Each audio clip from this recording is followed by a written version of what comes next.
Welcome to Hyderabad Express TV. Today headlines. ప్రధాని మోదీని కలిసిన హర్యానా గవర్నర్ దత్తాత్రేయ. పీసీసీ అధ్యక్ష పదవిపై సీఎం రేవంత్ రెడ్డి సంచలన వ్యాఖ్యలు.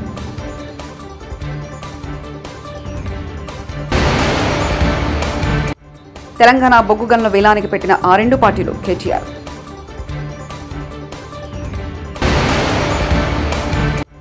తాగునీటి సౌకర్యం లేని గ్రామాలపై దృష్టి పెట్టాలి పవన్.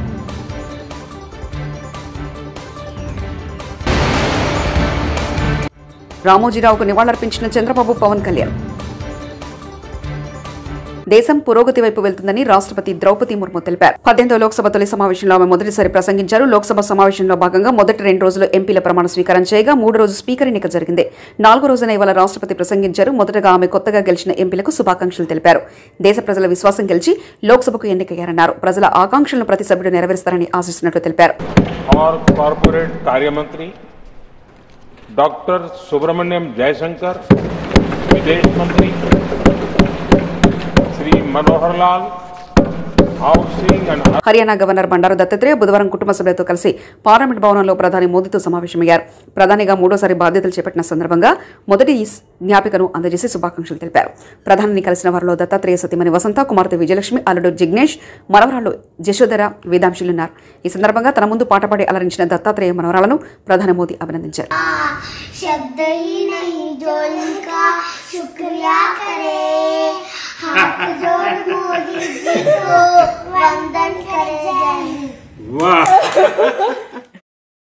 టీపీసీసీ అధ్యక్షుడిగా కొత్తవారిని నియమించేందుకు ఏఐసీసీ కసరత్తు చేస్తుందనే ప్రచార నేపథ్యంలో సీఎం రేవంత్ రెడ్డి ఆసక్తికరమైన వ్యాఖ్యలు చేశారు. తన పీసీసీ అధ్యక్ష పదవీకాలం ముగిసిందని అన్నారు. పీసీసీ కొత్త అధ్యక్షుడిగా ఎవరిని నియమించినా వారితో కలిసి పనిచేస్తానని, అధ్యక్షుడి నియామకంపై తనకంటూ ప్రత్యేక చాయిస్ ఏమీ లేదని ఆయన స్పష్టం చేశారు. అధిష్టానం ఎవరిని నియమించినా వారితో కలిసి పనిచేయడమే తన బాధ్యత అని అన్నారు. తాను టీపీసీసీగా ఉన్న కాలంలో రాష్ట్రంలో పార్టీ అధికారంలోకి వచ్చిందని, పార్లమెంట్ ఎన్నికల్లో మంచి పనితీరు కనబర్చామని ఆయన ప్రస్తావించారు. అసెంబ్లీ ఎన్నికలకు మించి పార్లమెంట్ ఎన్నికల్లో కాంగ్రెస్ పార్టీకి ఓటింగ్ శాతం పెరిగిందని పేర్కొన్నారు. లోక్సభలో రాజదండాన్ని స్పీకర్ షేర్ పక్కన గోడకు అమర్చడంపై ప్రతిపక్షాలు విమర్శలు చేస్తున్నాయి. రాజదండానికి ఉన్న ప్రాముఖ్యత ఏమిటని ప్రశ్నిస్తున్నారు. ఈ క్రమంలో రాజదండం స్థానంలో రాజ్యాంగ పత్రిని అమర్చాలని Samajwadi Party MP RK Chaudhary Lok Sabha speaker Om బిర్లాకు లేఖ రాశారు. ముఖ్యమంత్రి చంద్రబాబు ఆదేశాల మేరకు గత ప్రభుత్వం జగన్ ఫోటోతో ఇప్పటివరకు పంపిణీ చేసిన భూ హక్కుల పత్రాలను రైతు నుంచి వెనక్కి తీసుకున్నారు. రాష్ట్రంలో ఇప్పటివరకు 20.19 లక్షల భూ హక్కు పత్రాలను అందజేశారు. ఇంకా 1 లక్ష వరకు భూ హక్కు పత్రాలను పంచాల్సి ఉంది. వీటిని నిలిపివేనున్నారు. అందరికీ కలిపి కొత్త పట్టాదారు పుస్తకాలు ఇవ్వనున్నారు. దీనిపై ప్రభుత్వం త్వరలో నిర్ణయం తీసుకునుంది. తెలుగు భాష అమెరికాలో దూసుకుపోతుంది. అత్యంత జనాదరణ సొంతం చేసుకుంది. అమెరికాలో అత్యధిక ప్రజలు మాట్లాడే విదేశీ భాషలో తెలుగు 11వ స్థానంలో ఉంది. అమెరికాలో అత్యధికులు మాట్లాడే భాషలో నంబర్ 1 స్థానంలో హిందీ, నంబర్ 2 స్థానంలో గుజరాతీ, నంబర్ 3 స్థానంలో తెలుగు ఉంది. అమెరికా సెన్సస్ బ్యూరో డేటా ఆధారంగా తాజాగా విడుదల చేసిన నివేదికలు ఈ వివరాలు వెల్లడించారు. గ్రామీణ నీటి సరఫరా, పంచాయతీరాజ్ విభాగాల జీపీటీ సీఎం పవన్ కళ్యాణ్ సమావేశమయ్యారు. ఈ సందర్భంగా ఆయన మాట్లాడుతూ తాగునీటి సౌకర్యం లేని గ్రామాలపై దృష్టి పెట్టారు. అతిసారం కేసుల దృష్ట్యా త్రాగునీటి సరఫరాపై ప్రత్యేక శ్రద్ధ పెట్టాలి. జల్ జీవన్ మిషన్ లాంటి కేంద్ర నిధులు సద్వినియోగం చేసుకోవాలి. గత ప్రభుత్వం కేంద్ర నిధులను వాడుకోలేకపోయిందని పవన్ విమర్శించారు.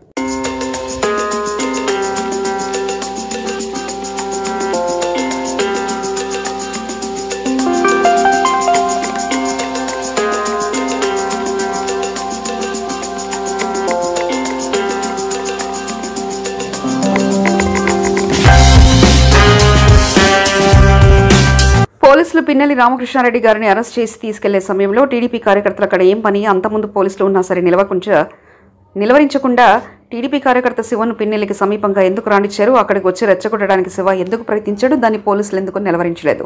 తిరుమల శ్రీవారిని పలువురు తెలుగుదేశం పార్టీ ఎమ్మెల్యేలు దర్శించుకున్నారు.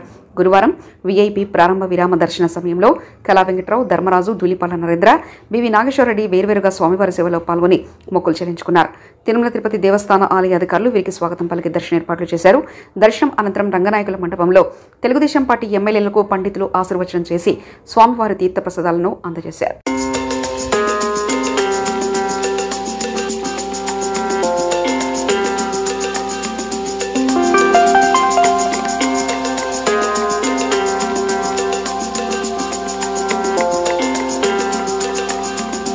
రామోజీ గ్రూప్ సంస్థల చైర్మన్ పద్మవిభూషణ్ అవార్డు గ్రహీత దివంగత రామోజీరావు సంస్కరణ సభ ఆంధ్రప్రదేశ్లోని కానూరులో జరుగుతుంది. ఈ మేరకు ఆంధ్రప్రదేశ్ ప్రభుత్వం ప్రతిష్టాత్మకంగా ఏర్పాటు చేసింది. ఈ సభకు AP CM Chandrababu, deputy CM Pavan కళ్యాణ్తో సహా పలువురు సినీ రాజకీయ ప్రముఖులు హాజరయ్యారు. రామోజీరావు చిత్రపటానికి వారంతా పుష్పాంజలి ఘటించి నివాళులర్పించారు. అంతకుముందు రామోజీరావు కుటుంబ సభ్యులను చంద్రబాబు, పవన్ కళ్యాణ్ ఆత్మీయంగా పలకరించారు.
అశ్వాపురం మండలం అమ్మగారిపల్లిలో బీజీ కొత్తూరు పంప్ హౌస్ను వ్యవసాయ శాఖ మంత్రి తుమ్మల నాగేశ్వరరావు పరిశీలించారు. అనంతరం భూమాతకు పూజ చేసి దండం పెట్టారు. గురువారం ఉదయం మంత్రి తుమ్మల పంప్ హౌస్ను సందర్శించి డీఈని అడిగి వివరాలు అడిగి తెలుసుకున్నారు. నీటి వనరులు, వ్యవసాయ ఉత్పాదకతను పెంపొందించడంలో ప్రభుత్వం నిబద్ధత ఉందని తెలిపారు. పంప్ హౌస్ ప్రారంభంలో భూమాతకు మంత్రి తుమ్మల ప్రత్యేక వందనం చేశారు. రైతుల సంక్షేమానికి కాంగ్రెస్ కట్టుబడి ఉందని తెలిపారు. ఈ కార్యక్రమంలో జిల్లా డీసీసీబీ డైరెక్టర్ బ్రహ్మయ్య, స్థానిక ఎంపీపీ ముత్తినేని సుజాత, కాంగ్రెస్ నాయకులు, అధికారులు పాల్గొన్నారు.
సింగరేణిని ప్రైవేటీకరించేందుకే తెలంగాణ బొగ్గు గనులను కేంద్ర ప్రభుత్వం వేలం వేసిందని బీఆర్ఎస్ కార్యనిర్వాహక అధ్యక్షుడు కేటీఆర్ ఆరోపించారు.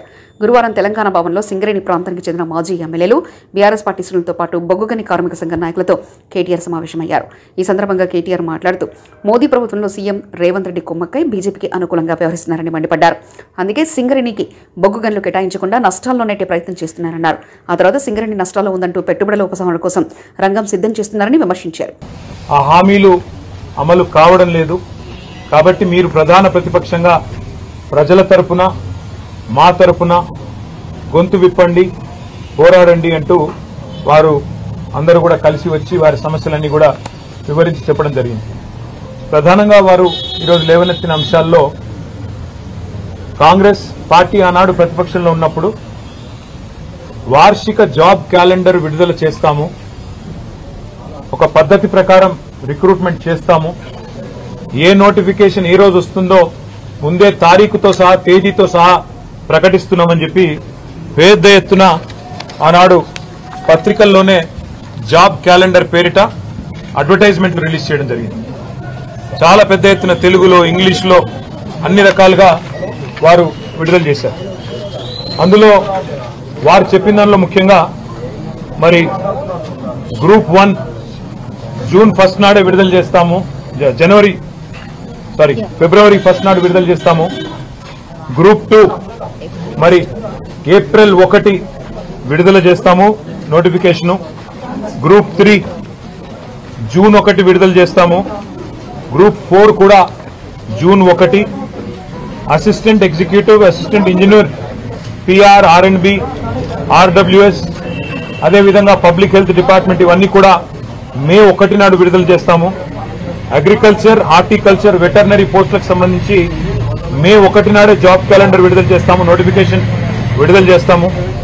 Assistant motor vehicle inspectors, town planning officers, agriculture extension officers ఇవన్నింటికి సంబంధించి జూన్ 1 నాడు విడుదల చేస్తాము. Transport constables, excise constables, police constables సంబంధించి మార్చి 1 నాడు విడుదల చేస్తాము. జూనియర్ లెక్చరర్లు, పాలిటెక్నిక్ లెక్చరర్లు, డిగ్రీ కాలేజ్ లెక్చరర్లు, అసిస్టెంట్ ప్రొఫెసర్లు, ఫిజికల్ డైరెక్టర్లు వీటికి సంబంధించి ఏప్రిల్ 1కి విడుదల చేస్తాము.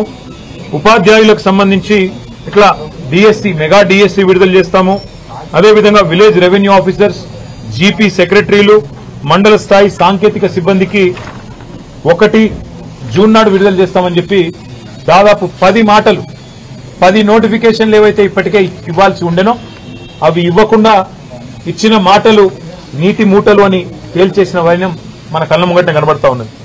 అదేవిధంగా గ్రూప్ 2, గ్రూప్ 3 ఈ రెండింటికి సంబంధించి స్వయంగా ఈరోజు ముఖ్యమంత్రిగా ఉన్న రేవంత్ రెడ్డి గారు గ్రూప్ 2లో 2000 ఉద్యోగాలు పెంచుతాము, గ్రూప్ 3లో కూడా వేలాదిగా ఉద్యోగాలు పెంచుతాము. కేసీఆర్ గారు చేయలేదు, కేవలం 783 పోస్టులే పిలిచినాడు, నేను 2000 చేస్తానని చెప్పి రేవంత్ రెడ్డి గారు చెప్పారు. గ్రూప్ 3లో కూడా వేలాదిగా ఉద్యోగాల సంఖ్య పెంచుతా అన్నారు, ఏ ఒక్క మాట కూడా నిలుపుకోలేదు. అదేవిధంగా మెగా డిఎస్సీ అన్నారు, మొదటి కేబినెట్ లోనే మెగా డిఎస్సీ ప్రకటిస్తామన్నారు.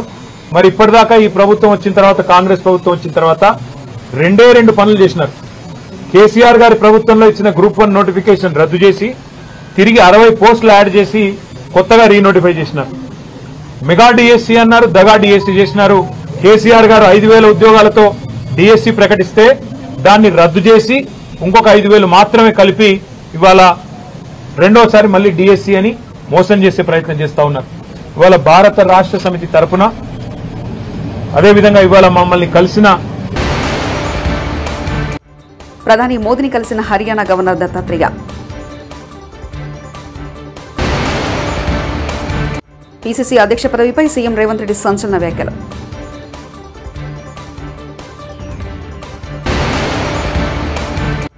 తెలంగాణ బొగ్గు గనుల వేలానికి పెట్టిన ఆ 2 పార్టీలు కేటీఆర్.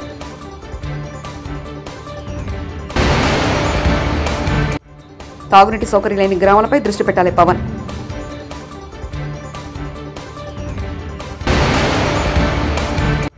రామోజీరావుకు నివాళులర్పించిన చంద్రబాబు, పవన్ కళ్యాణ్.